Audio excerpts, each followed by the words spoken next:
Disney and Universal Sea Mid-Journey. That's pretty recent. It hasn't gone anywhere yet. Here he is. Wild. Hello. The boys, but The boy. Arthur, be polite. We have guests. Mm-hmm. No, don't eat cables. You have food down there. But cables are yummy. He wants a spicy Twizzlers. But you can't eat cables. They're bad for you. Arthur. What is the New York Times copyright lawsuit? Because that was like a couple of years ago, and that was like about news information specifically, or like, but I feel like there was some kind of claim, like that there was some judgment. Oh, did it get put together with the Anthropic one? No. I see something from May that said it was allowed to go forward. Mm-hmm. But I'm not sure if the Anthropic settlement, like, actually, I guess they let it go forward. I'm just hitting paywall after paywall. Yeah. Because the judge rejected it September 8th. Welcome to the Library Punk segment of Looking Up Case Law. Yeah. Well, looking up news. Listen as we all sit in silence. Yeah. For somebody who cares about AI, I'm like, I'm not following these lawsuits. Like, something's going to happen, I guess. I get stuff through Google Alerts, and that's mostly how I keep up. Yeah. But I'm trying to follow like specific things like AI use in academic journals. Yeah. You know, stuff like that. Yeah. Stuff that's niche. And then every once in a while, like a term will get used and then it'll ruin the Google alert. So like I was using like AI in libraries, and then the injection into code libraries was happening where it's making fake code libraries. So that ruined that Google alert. Ugh. So Arthur keeps gazing out the window like a fucking like whaler's widow or something. He like licks the paw and then just like look out the window. Like, when will my husband return? From to see, I made him this cable knit sweater. I've still not seen any of the houses around Massachusetts that have widow's watches on them, but I know they exist. It's like a specific feature of New England houses where there's like a place or like almost like a plank, I think, or like an area where like a wife could like go out and it was on top or at least high enough so that they could see the coast. Because it's like in coastal towns, and it was for like whalers' wives and other sailors' wives and stuff. So yeah, it's called a widow's watch. Wives and boyfriends. Yeah, but I haven't seen any in Boston. I probably have to go down to New Bedford for that or something. Yeah. Okay. Well, then I don't really have a segment. We'll just jump straight into the article. What if I just like start talking about Moby Dick? Yeah. All right. Let's go.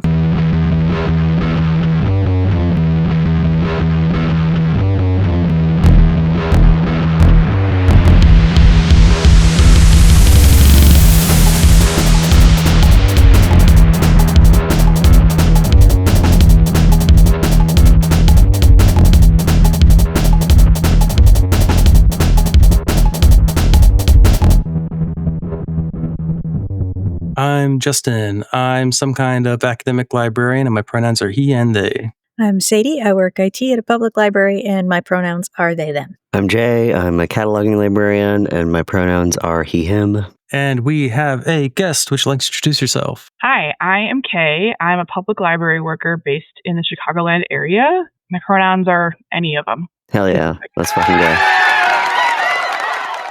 Bitches do love anime. Get that bitch an anime. I was so confused. I didn't see Sadie's mouth moving. I found that drop from like, I don't know. I had to redo my soundboard, right? Because I got a new computer. And yeah, I don't know when we got that, but there it is. I don't remember saying that at all, but it definitely like sounds like something I would say. Almost exactly like something you would say and have said. Right? I'm trying to get a picture of my dog pouting just beyond my desk while I record because I trapped her in the room with me. No. Let's go in the Discord. Okay.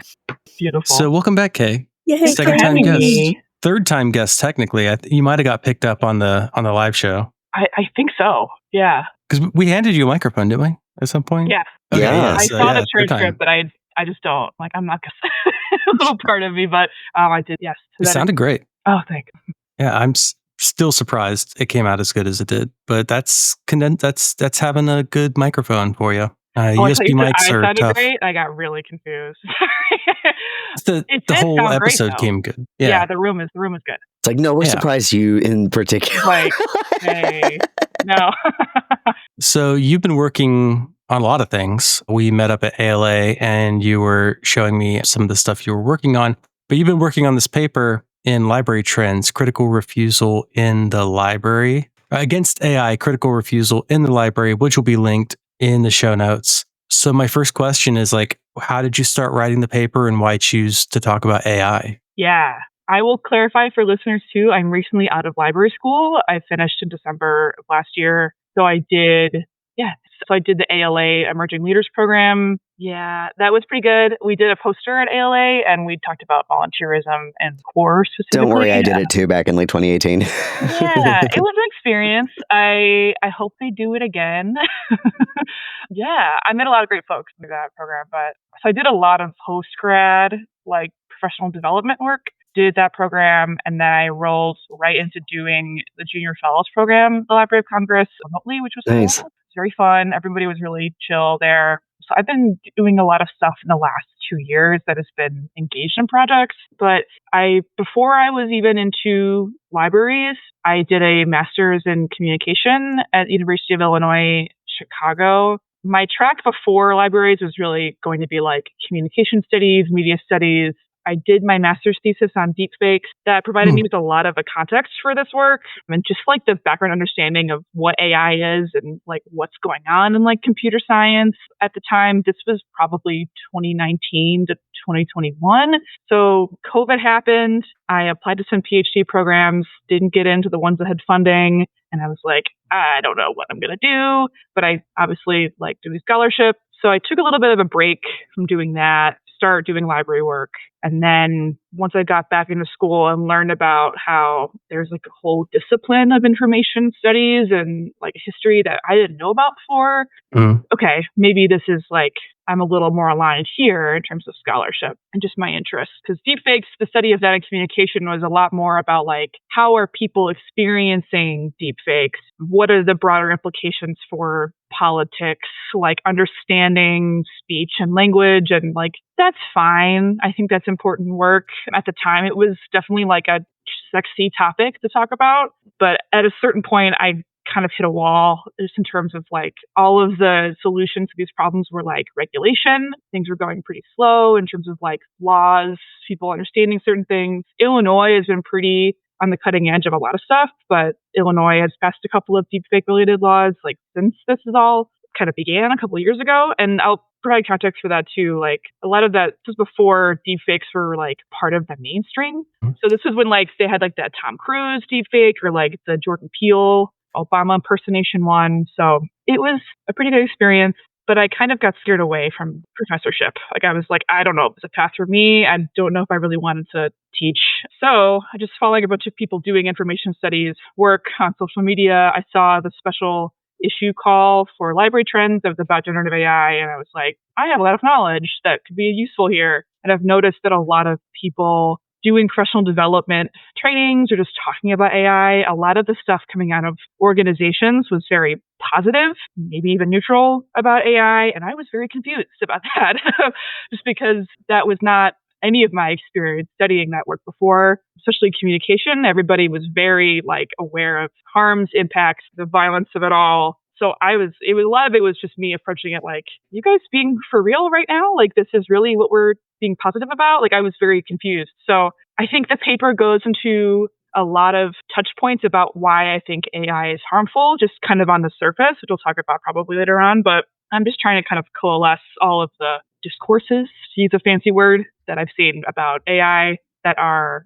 seen professionally, in, ALA or other sort of places, as well as just online on social media, between the people being critical. So yeah, so that's kind of where I came into it. It was kind of I thought I was out, but I got pulled back in situation with AI. It wasn't really it kind of chose me, I guess. Yeah. Curious if, especially relating back to your previous work on deep fakes and how that relates to specific types of AI. I was wondering if you could maybe talk about the distinctions of the kinds of AI and what gets labeled as AI and how that affects this discourse. Yeah. Definitely. Something that I learned through doing that research was there were particular applications that were being used in like hobbyist or niche internet communities that were essentially just like importing different videos into a software application, those things being mashed up in a particular way, whether that way is like constructed through algorithms and to put out some kind of output that's when the videos would kind of look a little wonky, where you could tell there's a lot of differentiation between like space and someone's body, a little more like, I don't know, just didn't look as seamless before. And then there's also this other camp of things happening where there were more people who were doing specific training of like generative adversarial networks that was on a much larger scale than just like a smaller application. So I think a lot of these things tend to be machine learning. They tend to be really just like automated systems versus like things being trained in a network and then things being imported into that network to then create a different output. And I'll also really add too that training is not automatic through just code. It's the labor of people creating those things and training those systems. So it depends on the scale, definitely, of where things are happening. But a lot of the applications that are commercially available are definitely operating on like a massive scale that like involves an immense amount of outsourcing of labor to people in the global south, et cetera.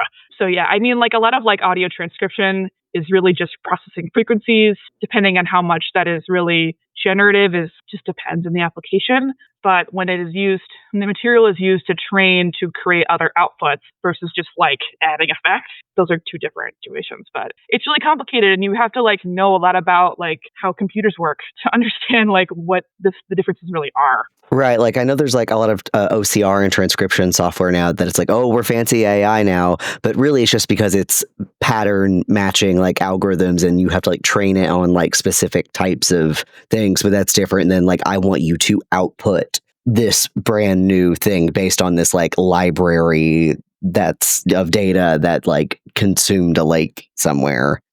Yeah, definitely. It's a lot of like the difference between like the computer understanding the edges of shapes and color versus something like keywords or tags being attached to something based on a certain input. Those two things together creates a different output. Like the latter of that is more generative AI. Yeah. Yeah, I think those distinctions are important for library workers to know, as different types of tools use AI as a marketing term. And like, what is this thing that it's actually marketing at me? Yeah, so much of it is, it's a sexy term to use. And so companies are using it to pitch new services to people. I mean, this is happening in a lot of our, not really my immediate experience as a public library worker, but like our in the collective library workers sphere, just vendors like attaching AI to things with really just doing audio transcription or it's doing OCR. So it requires us to look deeply at what these contracts are and just to say like, okay, what is this really even doing?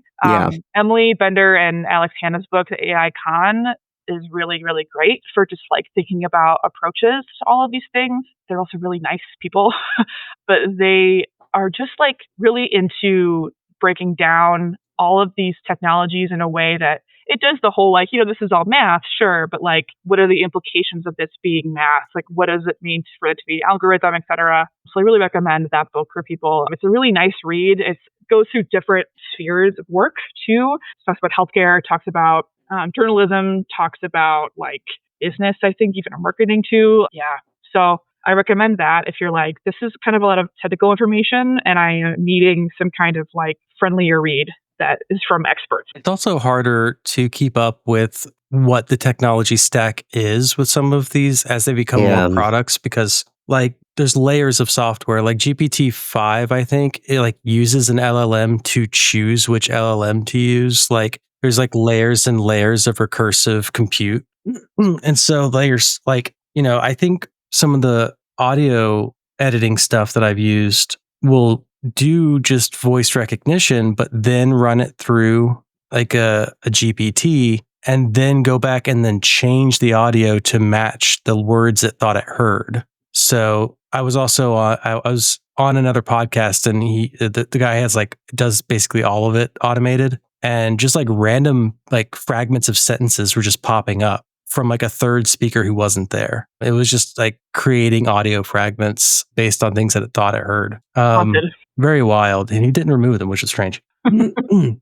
But yeah, it's even for me, like I try and keep current on this, but the amount of layers that gets thrown into like, if you use like Copilot, and just type something in, it's trying to obscure what it's doing. Like it'll show you, oh, it's thinking, but it's actually like it's going to use this technology to do this task and it's going to use this technology to do that task. And it's actually like 4 or 5 different things going on. And it's just calling all of that AI. So it's even more difficult. Like you talk about GANs a lot, which I feel like people don't talk about enough. I was just saying the other day, it's strange how people don't talk about GANs in copyright, because the way I've had GANs sort of explained to me for image generation is basically you just keep statistically guessing what the test image is until you've statistically guessed what it is. So you've done basically copyright infringement by algorithmic cheese grater. Yeah. It's Yeah, like the cheese graters are great. monkeys on keyboards. You hit enough output, you're gonna recreate something, right? Well, something that I noticed when I was doing my master's thesis was like, I was focusing specifically on deepfake porn. And I was looking at a site called Mr. Deepfakes, which now I believe is defunct. I think the person who ran it got caught or something. But basically, I was looking at the performance of race and gender on this website and frequency with which it was mostly, at the time, it was like Elizabeth Olsen, Emma Watson, like a lot of these like white actresses being transposed onto bodies of Asian sex workers or vice versa. And differences of those things being like really based on skin color, because the GAN only understands like pixels in color. There's no like possible way for, at the time at least, for there to be any kind of contextual understanding. And definitely talked about like the violence of like, you know, the sex workers not being compensated for that, like exploitation, and just like them never knowing that those videos are being made using their bodies. And I kind of found that like a lot of the website I was tracking sort of like how popular are these videos, like what are people talking about on these videos. And a lot of it was people in India, like a lot of the videos were Bollywood actresses, which I didn't expect going in, because all the popular videos were all like white actresses. And it was just like a particular experience that I think was helpful in me understanding what the limits of the technology are, at least at the time. And I don't know exactly where deepfake technology stands at the moment, but at least I know that people who are making those videos obviously didn't care about, like, you know, exploiting anybody, which is, you know, horrible. But yeah, so it was just like it was just kind of a lot to watch all the time too. It's like, okay, like, because like, I don't know, Elizabeth Olsen was doing like some Marvel. That was when WandaVision was out, I think. It's like, oh, hey, I'm seeing this woman all the time. Yeah.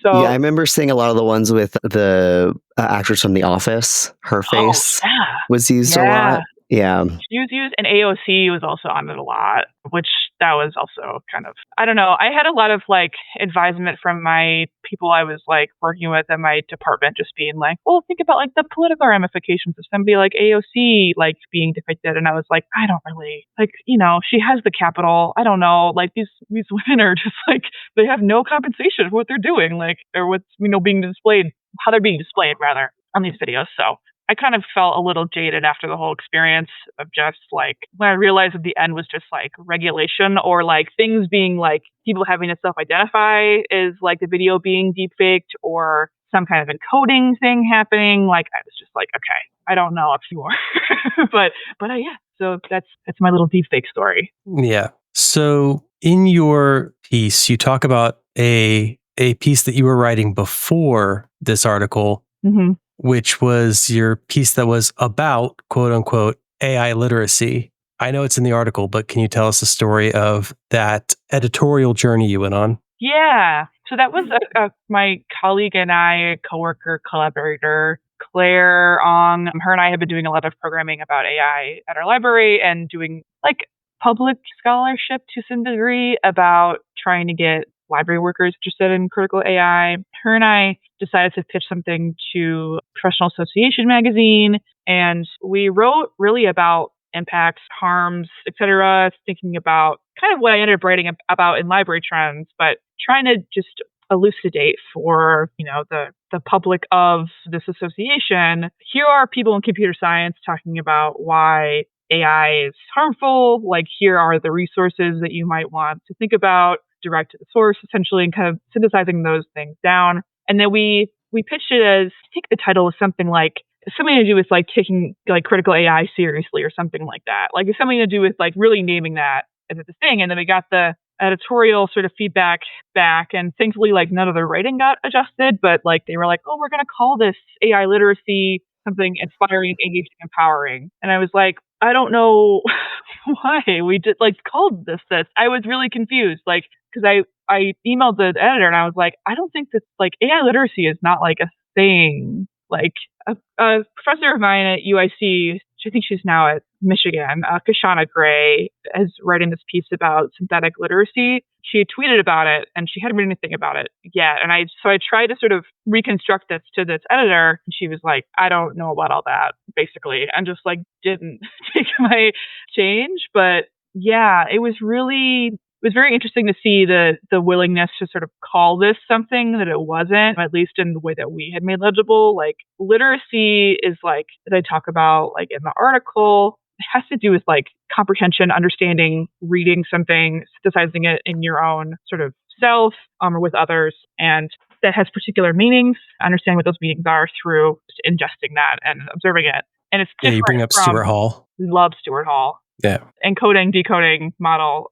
definitely. Just thinking about like the difference from that kind of understanding of literacy versus just reading code or understanding what computer systems are doing. And there was a lot of conflation of the two, and there still is, I think. But we were talking just about like social impacts and environmental impacts, what's like going on and what's been reported and like studied, and like talking about like Timnit Gebru getting fired, like for blowing the whistle on Google and stuff like that. And it felt really separated from what we had thought it was, but they didn't really adjust any of the writing. So we were like, okay, like if they're not going to take that at like title change, at least people reading it will still get what we put out there. Is there anything that we could call AI literacy, or would we prefer to call it algorithmic literacy or AI comprehension or something else? I think it was you, Justin, who tweeted AI comprehension like a while ago or something. And I was like, that's what that is. Because it's just like understanding what AI does as just like a functional thing. So I think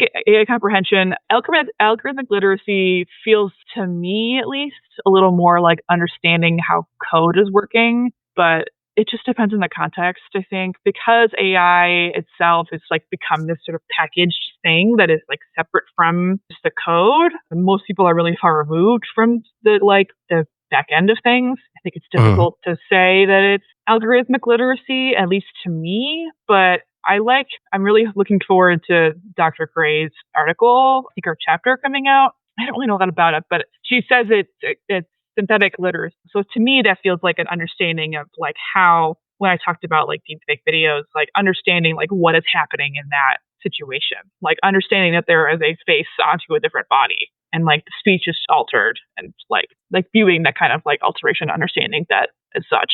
Yeah, I know I've complained about AI literacy as a term, particularly because what I hear at work is employers, I probably just read something recently, it's like employers want employees who are AI literate. To me, that's like, well, that you could just have that without ever using an AI. Like everything I understand about AI, I didn't learn from using it. I learned it from reading about how it works. I learned it from people talking about how it's broken. I wasn't sitting there playing 20 questions with it. I don't know if I brought this up. I was in a professional development thing for our faculty day recently, and one of the faculty members was presenting with one of the instructional designers who I'd talked to before. And so I knew she had like a grasp on how GPTs work. And he was like, yeah, and if you tell ChatGPT to keep things confidential in the session, it will keep it confidential. And like me and her just like shot a look at each other, because he wasn't talking about the thing in ChatGPT where you used to be able to turn off the learning thing where it would learn from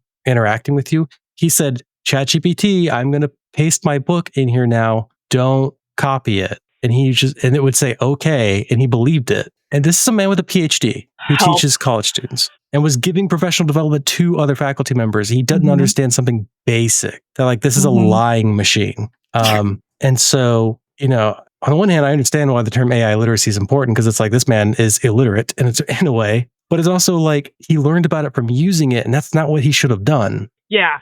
That's a very interesting way to situate that, because in his mind, he is becoming literate in the sense of like he's learning and experiencing learning through that tool. it's just simply learning. I don't think that's literacy. But I think when I've heard AI literacy, especially in the last year or so in like library professional development stuff, people are really keen on understanding what the tools are, what they can do for patrons and other staff members, and that literacy. But then, like, the idea of like quote unquote ethics and impacts are not really a part of that literacy. Like, I'm really feeling this frustration with this separate sort of understanding, or like this attempt to like categorize literacy and ethics as if the two, even if literacy was the thing that they're talking about, those two things need to be together. And like, in fact, ethics, like it's because ethic, like situating it as ethics or an ethical dilemma, like presupposes that like there's a willingness to look at both sides, quote unquote, or multiple sides when like these people like aren't even accepting dissent or criticism and feel very like overwrought and like get kind of like defensive when you bring up a lot of the harms and impacts and stuff. So yeah, it's really weird how even people who are have PhDs or like are professors or like people with some kind of authority are falling for these tools. Yeah, Sadie. Oh, Hey. I was waiting for you to finish, but okay. Well, a lot of this is in the IT side of thing too. Like I subscribe to a lot of different, particularly computer, like security information, like newsletters and stuff. And every other like article that's in all of these newsletters is about AI. And it's about how tech workers need AI, or, they predict that AI is going to, like, if you're proficient in AI, this and that. And which really frustrates me as an IT person, because it's like, shouldn't we know better? But then again, it's, Microsoft and Google and all of these companies that offer technical, like free technical certifications and teaching and stuff that are also pushing all of this AI stuff. And it's like, if I can't turn Copilot off, I will be going into the registry to find that. But yeah, so like it's a widespread problem in the tech world too, which like in terms of literacy, like as a sort of the information with integrity, which you bring up in your paper, which is a really good way of putting it, in my opinion. There's none of that on the IT backside of things too when it comes to IT. Like there's no discussions of like the impacts and the harms. There's no discussions of what's behind it, unless it's to try to push it as a product. So like it's certainly everywhere, which is really concerning. Yeah, this kind of reminds me, and I'm sure I've talked about this paper on the podcast before. I don't remember what it's called. I'm sorry. It was part of an assignment in my like library school 102, and Dr. Knox was my teacher. So if she knows what I'm talking about, like put it in the comments. But there's this paper that like argues that like librarians doing infolit, specifically like in academic libraries, but I guess anywhere, right? But like if you're doing a like library session or any kind of information literacy session, part of that should be when you're teaching a database or something, that you tell the students like, this will track you, or this has these trackers, or like if your browser has this kind of like, anti whatever features or plugins or whatever, it will break the way this database works, so that like the librarian not only has to be literate about all of those things in these tools, but it's part of teaching. Like that's what the literacy is. It's not, the students need to know how to use the database and how to use the whatever and let Elsevier track them or whatever. It's letting students know that this exists in this tool, and they can either choose to turn off all of their stuff and use the database, or have it break on them. But like students are at least aware that that's happening, and that's an ethical thing, right? Like students are now aware that this is a thing and they're being tracked. Like their information is being gathered, right? And the librarian's being honest about that. And like, I don't know, like part of this of like, oh, well, we have to teach students how to use AI. We have to teach patrons how to do it. It's like, I think what's more important is like letting people know where this already exists and what it can do, and just letting them be aware of it. And like, that's part of the literacy to me, I think. Yeah. Sadie. Well, you just reminded me of, I think it was somebody in our Discord talking about how it was an assignment for their library program where they had to do something or the other or sign up for something or the other. And when they went afterwards to request that their account be deleted or their information be wiped, it was like a nightmare. And it wasn't something that they wanted to sign up to begin with. They only did it because it was required for a specific assignment in library science. And then it took them like a long time to actually be able to confirm that their data with this company was deleted. And it's like, that's exactly what that's an illiterate approach to any sort of data privacy right there. That is something that, librarians should be proficient in. I just think if we're going to do information science, we should do the information science. Like, we should look at the stuff, see what's going on. How about that? In the computer.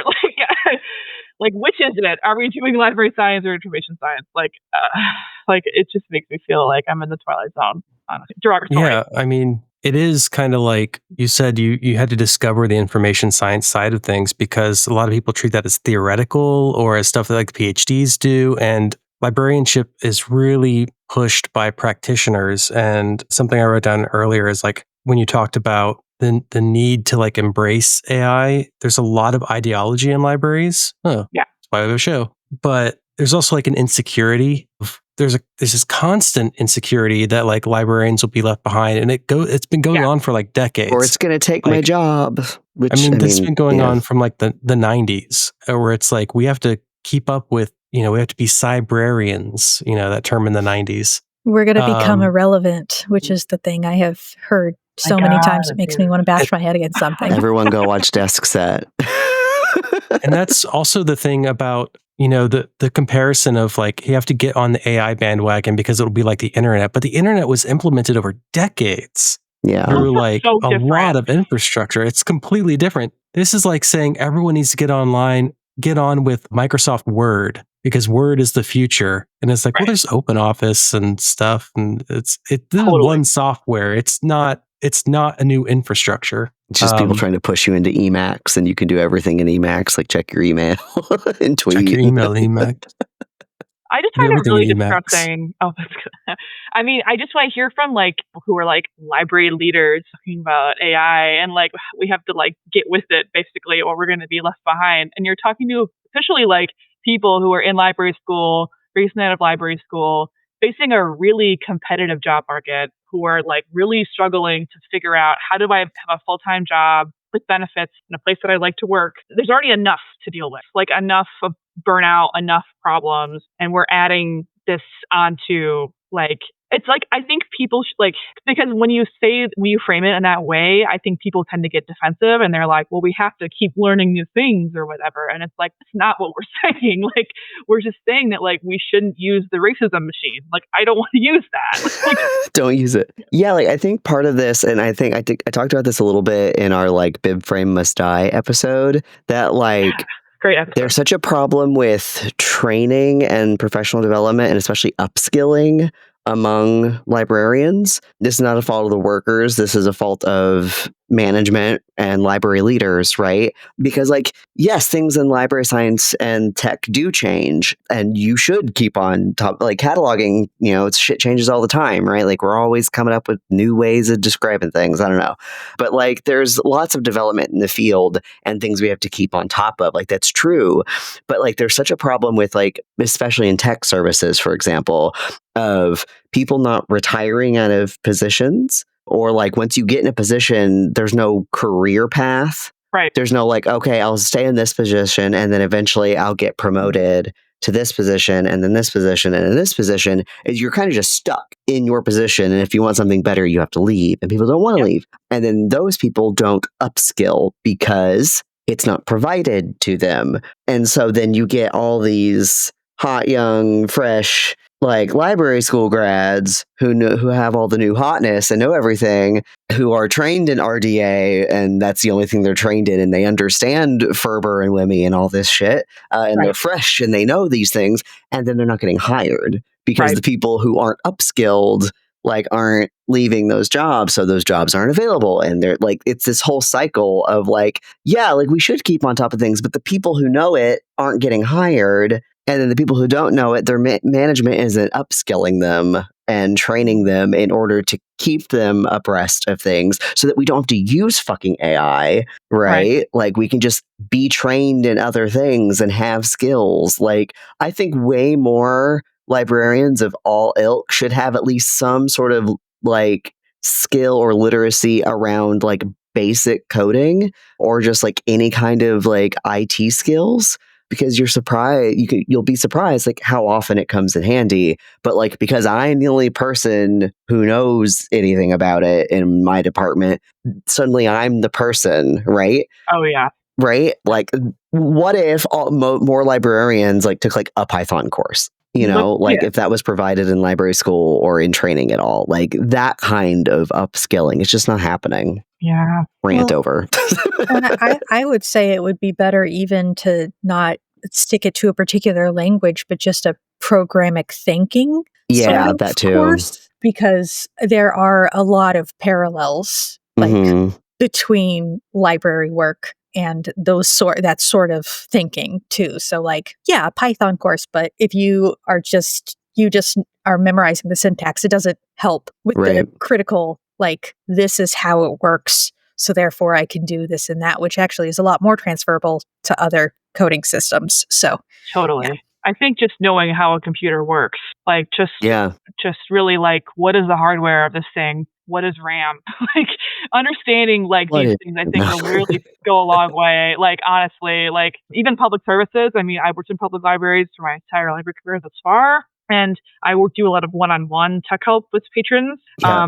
And a lot of people I worked with across the big city system, even the affluent suburban library that I work in currently, a lot of the staff don't even know how to use the computer. Like it's just like, and then like I'm having this current thing where like not anywhere for me to move up in my current library because everybody is like established and like, so I'm on the job market. So basically, hire Kay. You're an idiot if you don't. If you're in Chicago, please hire me.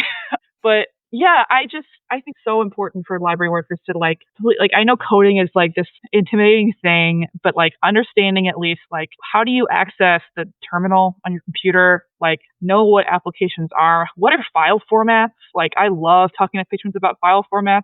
It's good stuff. So you don't have to know about GAMs, but I mean, I would love it if you did, but you don't have to go into all that if you don't want to. I took a Library Juice Academy course, and the fucking file types were insane. I was like, pick one.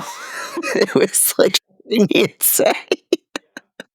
Anyway. On jumping back to the article, there's three areas of critique that you focus around. I wanted to like kind of get at why these three. So you says there's a reinforcement of algorithmic bias, so racism and hate speech. There's data collection practices and a prolific lack of concern for user privacy and the environmental impact. Now, since this is mostly like a persuasive sort of article, was that the top three that you felt were the most like impactful for people? Did you do any research on like what changes people's minds about AI, makes them more skeptical? That's a great question. I think this is coming from my own experiences of studying AI. And I will say I use the three of these things as like really broad categories. The technology has also changed quite a bit in the last 2 or 3 years. And reporting has sort of altered depending on companies. But a lot of these things have stayed the same in that there is no transparency at all from the tech companies about what these things are meant to do, what the algorithms are meant to accomplish at all. So I think in terms of when I think about the reinforcement of racism and hate speech, the first thing that comes to my mind is like facial recognition, but I also, and like the enforcement of that in law enforcement, surveillance. But I think I tended to focus more on like text and ChatGPT sort of type of things in the article, just to like have some kind of focus. But there are so many possibilities for misrepresentation of people and history, context, lived experience, just willful misrepresentation, and in fact, intentionally so.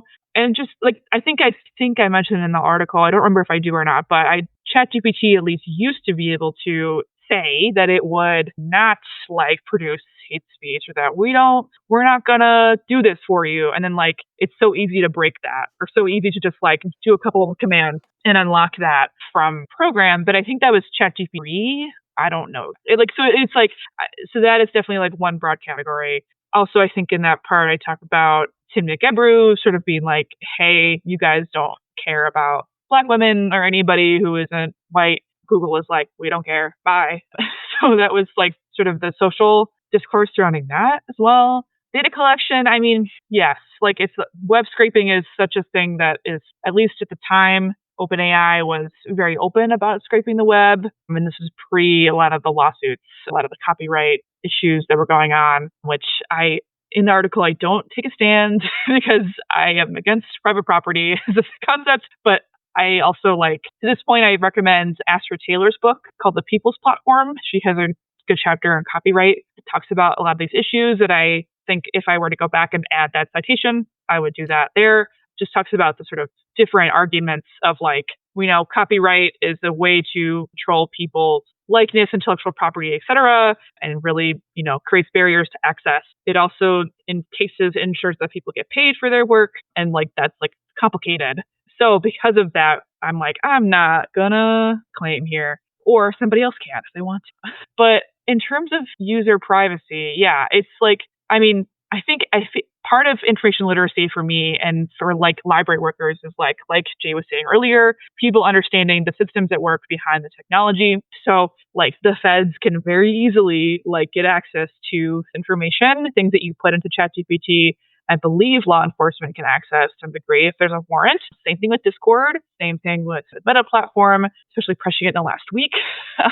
So, be aware of those things is sort of my take on that. But when it comes to environmental impact, I mean, there is a lot of reporting about the sort of water usage and electrical usage of AI definitely affecting people's communities. Most particularly, that comes to mind is what's happening in Memphis right now with XAI, blowing methane gas out of these plants and poisoning everybody around the area.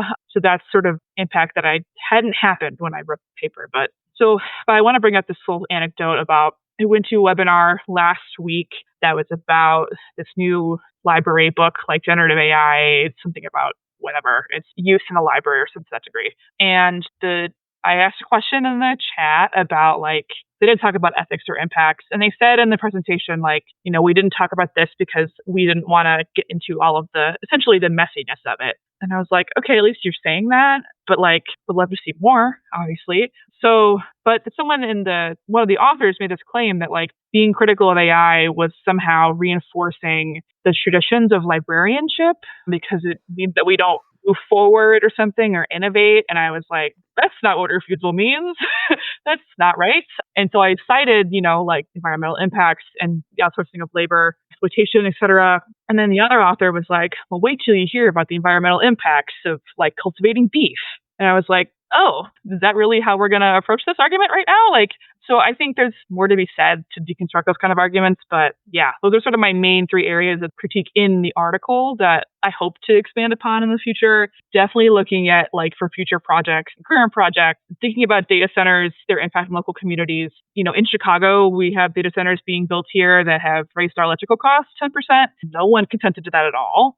And so that's besides the environmental impacts, at least just the immediate sort of utility costs, raising prices for residents, for businesses, schools, any place that uses electricity, which is everywhere. So that's important to think about.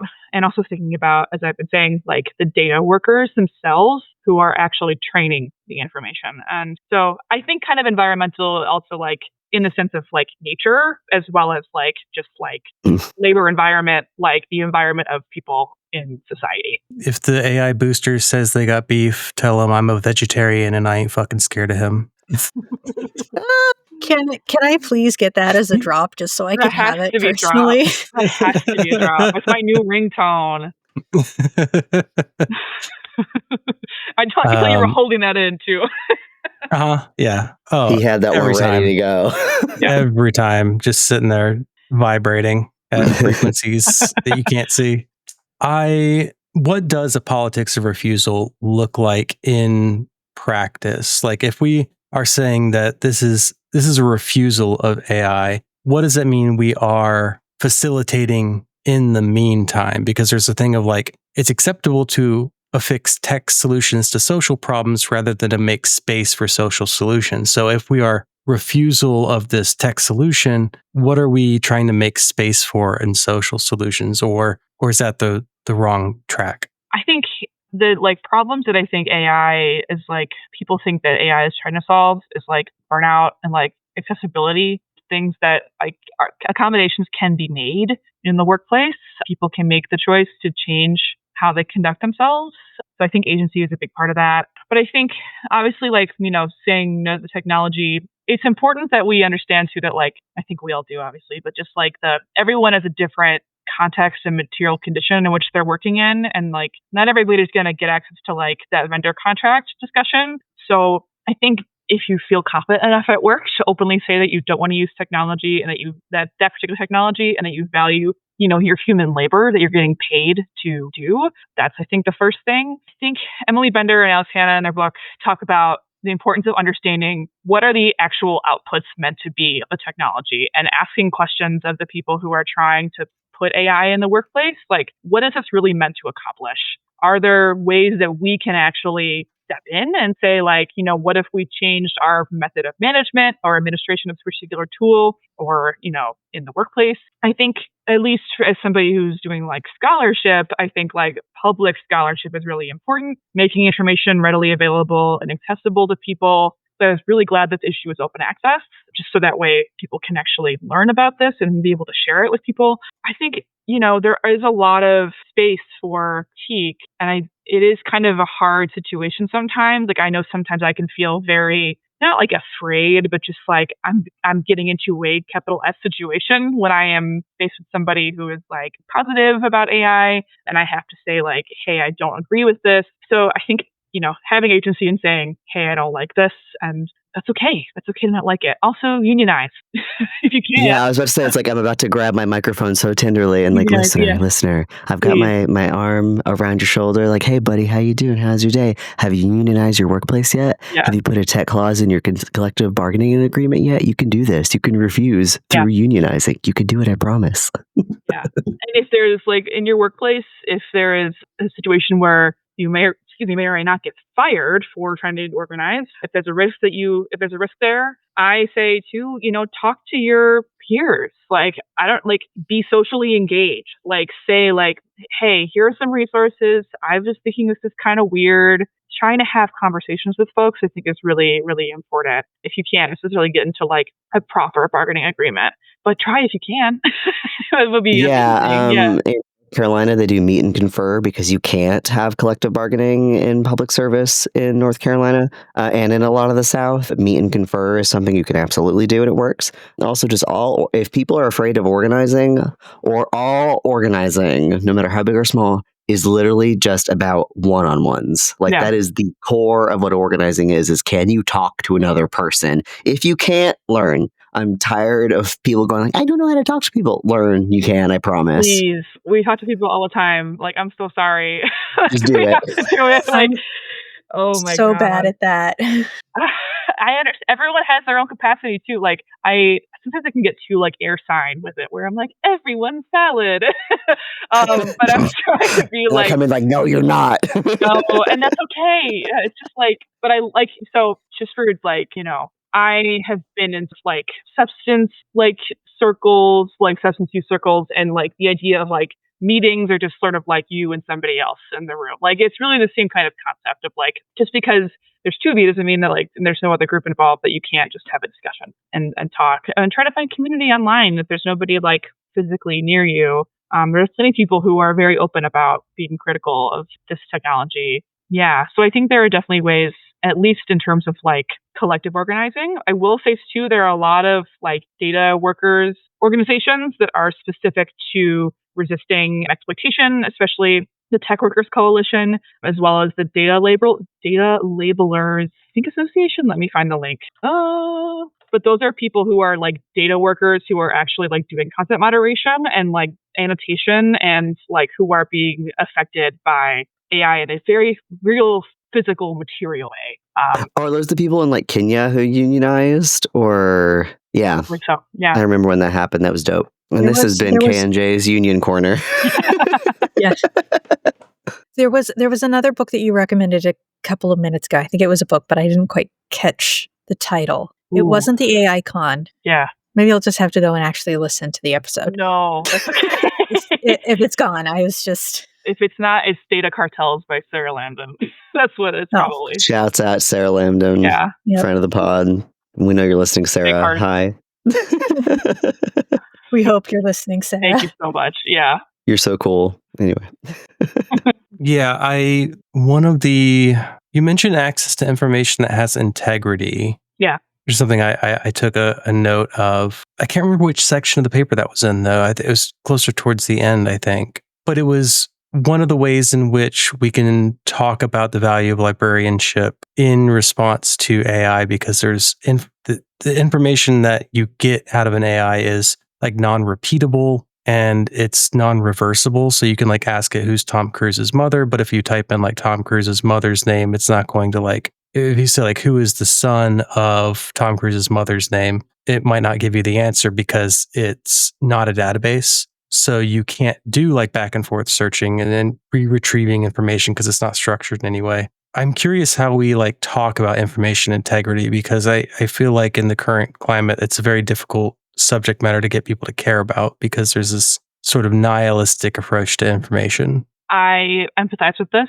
as somebody who did a communication degree and learning about Overton window, learning about like framing, learning about like different kinds of ways that speech is manipulated and or speech is framed in very particular ways to reach a certain end. This is also just generally in like business, societal kind of context or politics, civic engagement, etc. Like things are trying to reach a certain action or certain end. And like it's hard. And I really understand like a feeling of nihilism because I do struggle a lot with this like sense of like, okay, what is even like real quote unquote information? I'm not super educated on information literacy, like to the same degrees like a lot of my peers. I think I just didn't study it in library school, but I think I do it at work. Probably better off, to be honest.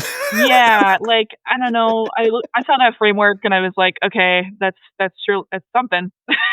It sure is something. Yeah, but what I take away from it is like the authority point. Like the authority is constructed, and like this is something that is contextual. And so I think for me, two things I think about is like, however I think about information, it's like, okay, what end is this information trying to reach? If you're thinking about, I don't know, someone trying to give some kind of fact to you, it's like, I don't know, some kind of statistical fact, like say it's some politician or whatever doing that. And you're like, I think that's wrong. Like, great. Act on that impulse. Also just try to look up more information about like what that thing is. I think that's kind of an obvious point, but just like, taking the step to critically comprehend what people are saying.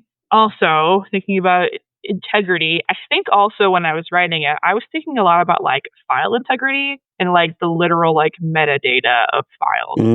And just like, yeah, exactly. Like it's like the technical metadata is like that helps to like construct what this thing is. So that's like where I feel like comfortable speaking on. I think it's definitely one of those, like, I have to wrap up this paper.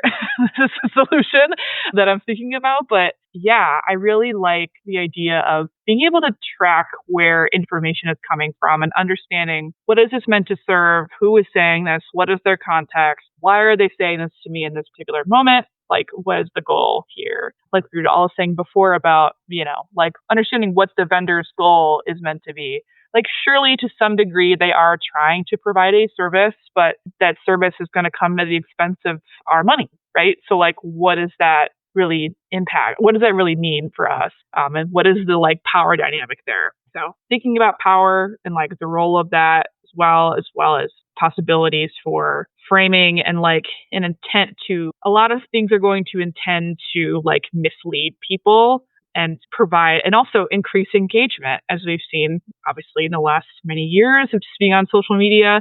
A lot of information is just meant to animate you or meant to excite you in a way that gets you pissed off and gets you, feeling a sense of like, you want to be able to create content that then, makes more money for these platforms. Yeah, that's my little social media studies soapbox. But on the topic of integrity, I'm throwing this out here because I've this is one of the parallels that I've seen for a long time is in cybersecurity, there's the CIA principle, which is confidentiality, integrity, and availability, and how you have to balance those three things when you are basically doing a risk assessment. And information is basically the same, right? You want to think about the confidentiality of your information, what the availability of it is, and the integrity. And yeah, like the integrity part gets dropped a lot, I feel. So I'm just throwing that out there because it's one of those things that I think about all of the time in relation to a bunch of different things. And I wanted to get it into the show notes. So there you go. That's a really helpful resource. I'm thinking also too about like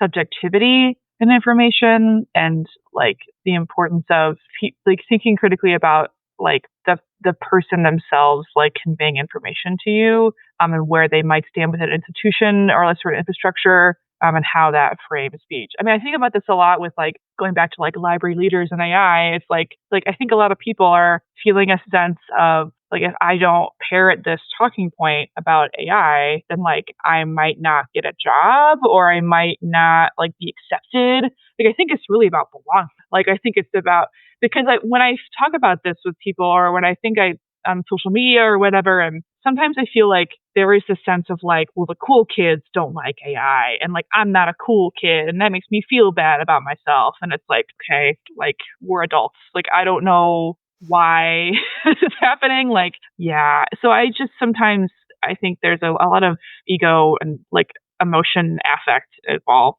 in these discussions that I wish more library people were talking about. But yeah, at least in scholarship, I think they do, but at least in the words and the books and such. Yeah, there's a lot of signaling that has to happen, which is that you don't necessarily need to believe something, but you sign on for the beliefs. I mean, it applies to almost like any kind of social situation. So you say certain things in order to show that you are in some kind of in-group. Yep. So yeah, I think definitely among boosters, it's definitely like, I'm with it. I'm with this group. I'm with the people who are making the money, who are doing the stuff, who are changing the world. Even if they don't like understand AI in any way, or, they sign up for those beliefs and will, even if they don't believe them themselves entirely or think about them, they have a belief about those beliefs that they're good things to believe. Well, anyway, I think we've covered everything. Is there anything that we missed? I could talk about the Junior Fellows program a little bit. Oh, yeah. In case other people were interested in doing that. Yeah. Yeah. I mean, professional development wise, I think like that was a really great experience. Folks are looking for paid internships that have remote options. I really recommend it. However, you do have to become a federal employee, at least temporarily. So that's just sort of the barrier to that. So, but besides that, you get access to understanding a part of the library, which is pretty cool. I worked with the web archiving section and everybody there was really great. And I got to work with the Mass Communications Web Archive, which was really fun. I got to actually like essentially do cataloging, which was really impactful, and just like, help people understand like within a certain subject matter, how to organize more files and records and stuff. Even though it was like 3 months, I felt like it was impactful. So I recommend that to people if I think you have to be coming out of school. It could be undergrad or grad. I actually was one of the few people who were out of grad. There were most people who were out of undergrad and going into library school or like thinking about library school, which is very great. So yeah, it's paid depending on where you are. So I recommend that. ALA has some things, certainly, but I recommend like, at least if you want something a little more concentrated, project focused, like work experience, I recommend the Junior Fellows program. I'm glad they have remote options now. I thought about doing it when I was going out of undergrad before I went into library school, but there weren't remote options at the time. And so it was like, you want to live in Washington, D.C. for 3 months? And I was like, I can't do that, dog. But so, yeah, I wanted to do it. It's really cool you got to, and that they do remote options now. I was grateful to be able to do it and to also be able to like take a leave from my job. Like that was really impactful because if I wasn't able to do that, I wouldn't have. And also like I live with my partner, like we split costs. Like, so there are ways that like it worked for me. I would say certainly it probably fits better for folks who are like, earlier in their career journey who can take a couple months off from a job or just start working at the Library of Congress, I guess. It's a great recruitment program, basically. It's like, it's a good way to kind of get people in the door. But yeah, DC is not the moment for me. I'm at the moment, at least. But yeah. Ooh, all right. I'm going to put the article in the notes and everything that we mentioned, all the books. Do you want to plug anything? People can find you or anything like that? I am on Bsky at K, the letter K, and then slater.bsky.social. It's the main place you can find me that I talk about library stuff. I've worked with Library Freedom Project on the AI and library survey, and we're doing a lot of work with that. Putting out at some point right now, we're taking the survey in and we're looking at results and doing all the fancy coding and stuff. So that's cool. Yeah, working on a lot of current projects. I have a lot of applications in for things, so I'm sort of incubating, but trying to do more work specific about data centers and data workers and connecting that to information studies. Yeah. Also, hire K. Yeah, please. Yeah, okay. I'm in the Chicagoland area. Galcom would be cool. I work in a makerspace right now, but it's not forever for me. But yes, Galcom Archives A+. Nice. All right. Well, thanks for coming back for a third time. Yeah, Three-peat. thanks for having me. I'm so happy I get to see your faces. Yeah. Yeah. Good night.